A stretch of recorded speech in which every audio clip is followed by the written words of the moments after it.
Hello बच्चों, आप सभी को हमारी शुभकामना।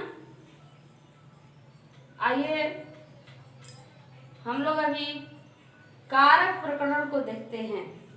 कारक, जैसा कि आप लोग संस्कृत में नाम सुने होंगे, और जैसा कि आप लोग को पिछले वीडियो में मैं बता भी चुकी हूँ, विभक्ति के साथ कारक चिन्ह को भी बता चुकी हूँ। अब मैं कारक किसे कहते हैं, ये मुख्य रूप से कितने हैं, इसको बताने जा रही हूँ। ध्यान से सुनिएगा और देखिएगा। देखिए, इसका सूत्र है क्रियान्वयित्वम कारकम। क्या सूत्र है?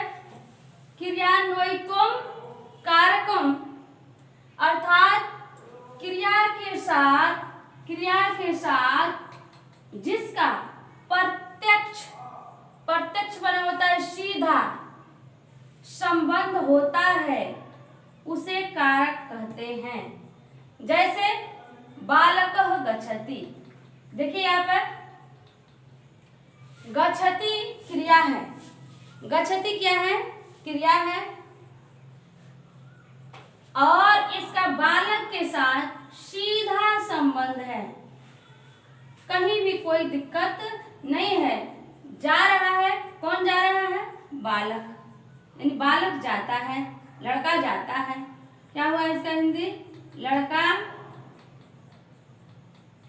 जाता है। कौन जाता है? तो लड़का जाता है। तो लड़का का संबंध, यानी क्रिया से क्रिया का संबंध सीधे लड़का से है। जाने की क्रिया बालक कर रहा है, इसलिए बालक कर्ता कारक हुआ। इसलिए यहाँ पर बालक क्या हुआ? कर्ता कारक हुआ। आगे आइए देखते हैं। संस्कृत में कारक के 6 भेद माने गए हैं। अब आप लोग सोचिएगा कि अभी हम लोग चिन्ह याद किए थे 8 ठो संबोधन तक, तो फिर ये 6 कैसे हो गया? तो हम लोग इस पर जाते हैं कि क्रिया के साथ जिसका संबंध होता है सीधा, उसी को हम कारक कहते हैं। तो जो हम लोग उसको याद करते हैं, जो हम लोग कारक चिन्ह याद करते हैं, जैसा कि मैं बता दे रही हूँ आप लोग को, अभी यहाँ पर दिखा दे रही हूँ, है ना, कि कैसे याद करते हैं, कैसे नहीं हो जाता है। जैसा कि मैं बता रही हूँ, देखिए यहाँ पर पिछले वीडियो में भी बताई हूँ, कर्ता ने, कर्म को,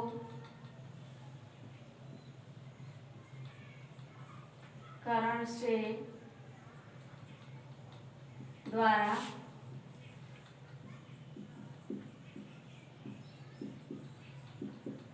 संप्रदान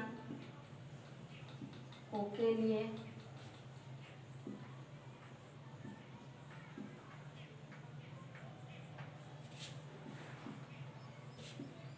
से,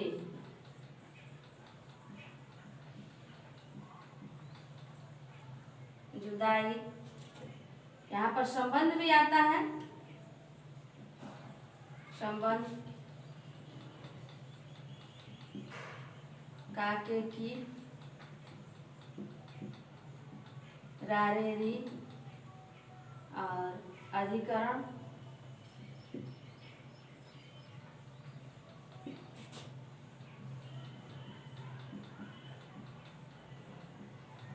में पर,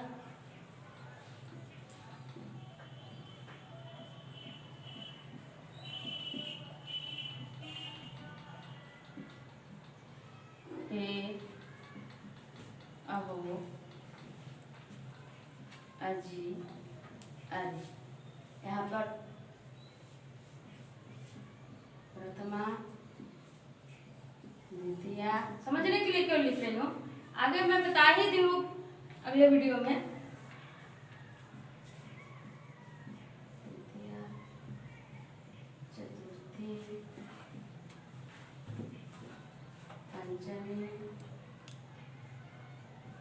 षष्ठी सप्तमी और संबोधन। देखिए यहाँ पर मैं समझाने के लिए लिखी हूँ इसको।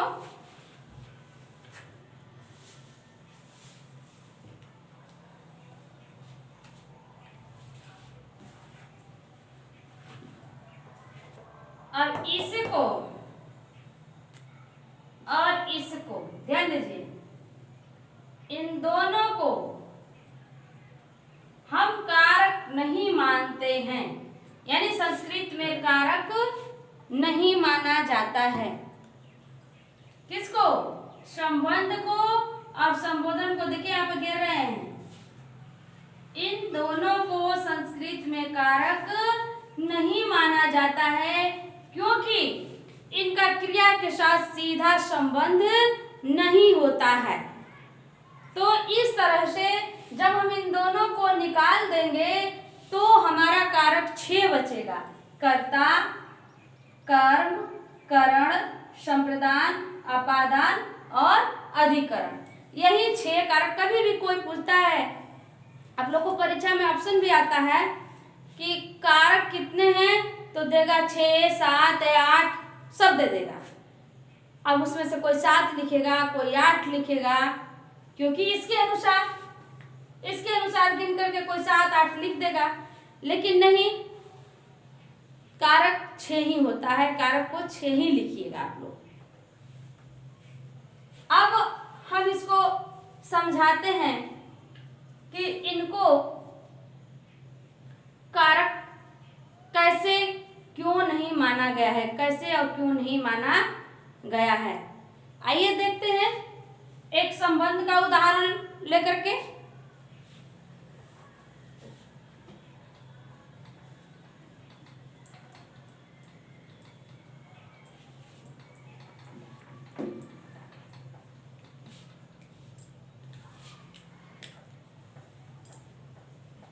देखिए संबंध का उदाहरण। संबंध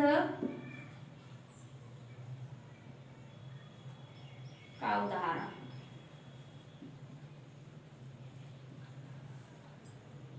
देखिए है, हिंदी है, राम का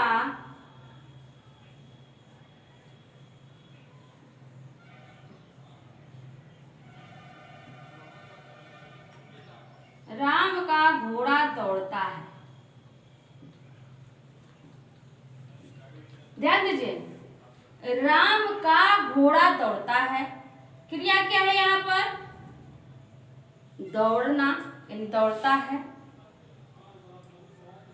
कर्ता कौन है? क्रिया को करने वाला कौन है? कर्ता, घोड़ा। फिर राम क्या हुआ? कुछ भी नहीं। यहाँ पर राम का इस क्रिया के साथ सीधा संबंध है ही नहीं, क्योंकि इस क्रिया का संबंध घोड़ा से है, न कि राम से। इस क्रिया का संबंध घोड़ा से है, न कि राम से। इसलिए घोड़ा कर्ता कारक हुआ और राम कोई कारक नहीं। किंतु अनुवाद की सुविधा के लिए, क्योंकि इसके बिना अनुवाद भी नहीं बनेगा, अनुवाद की सुविधा के लिए इसमें हम षष्ठी विभक्ति लगा करके इसे संबंध कारक मान लेते हैं। आता नहीं है कारक के अंतर्गत, लेकिन इसे मान लेते हैं। इसका षष्ठी देखिए, रामस्य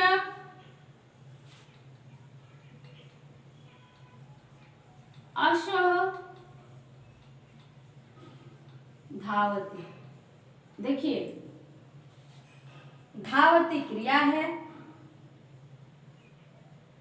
जिसका संबंध अश्वकर्ता के साथ है,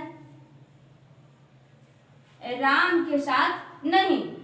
लेकिन इस क्रिया का राम के साथ सीधा संबंध न होकर के कुछ दूर का संबंध है, यानी ये इसका संबंधी है और ये इसका संबंधी, अर्थात ये क्रिया का दूर का संबंधी है।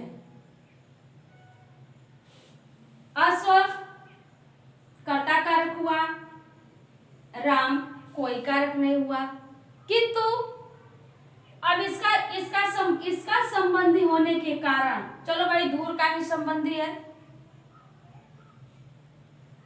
तो इसे भी कुछ मान ही लिया जाएगा, इसलिए इसको संबंध कारक मान करके और इसमें षष्ठी विभक्ति लगा दी जाती है, क्योंकि ये इसका संबंधी है इसलिए संबंधी होने में षष्ठी विभक्ति का प्रयोग होता है। तो यहाँ पर रामस्य में षष्ठी विभक्ति हुई। उम्मीद है आप लोग को ये समझ में आ गया होगा कि इसे कारक क्यों नहीं माना गया है। अब अगला उदाहरण हम देखते हैं संबोधन का। अगला उदाहरण देखते हैं हम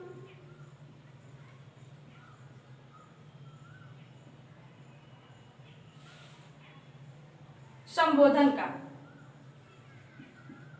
देखिए इसमें भी कह रहे हैं हम हे राम, क्या कह रहे हैं हम, हे राम यहाँ आओ।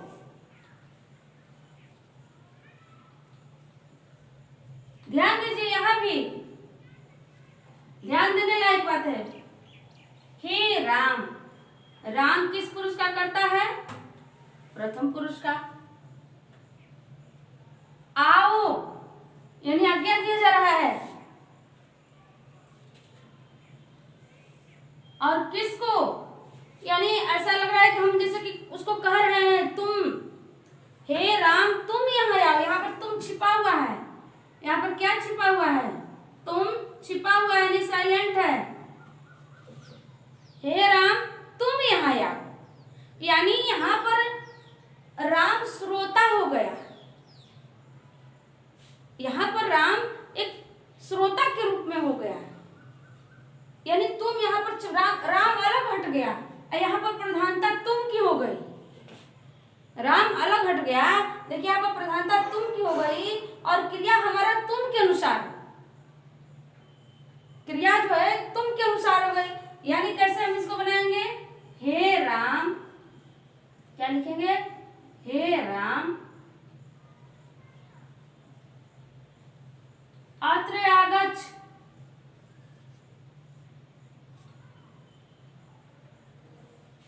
हे राम अत्र आगच्छ। अब देखो आगच्छ क्रिया क्या है, लोट लकार मध्यम पुरुष एक वचन की क्रिया है और कर्ता प्रथम पुरुष एक वचन का करता है।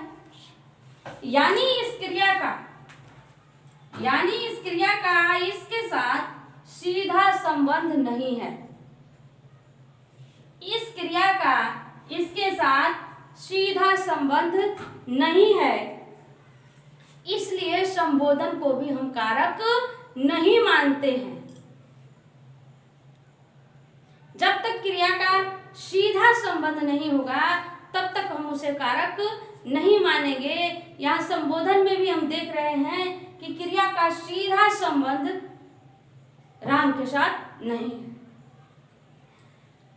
यानी बीच में तुम छिपा हुआ है और उसी तुम के अनुसार क्रिया हुई है। तुम मध्यम पुरुष एक वचन का करता है, इसलिए क्रिया भी मध्यम पुरुष एक वचन की यहाँ पर हुई है। अब आप लोग समझ गए होंगे यहाँ भी कि संबोधन को कारक क्यों नहीं माना जाता है। अभी के लिए बस इतना ही। अब हम लोग आगे पढ़ेंगे एक एक करके पढ़ेंगे। कर्ता कारक में बहुत सारे सूत्र हैं, कैसे कर्ता कारक में कौन सी विभक्ति होती है, किस तरह उससे अनुवाद बनाया जाता है, तो इसको हम लोग अगले वीडियो में समझेंगे। धन्यवाद।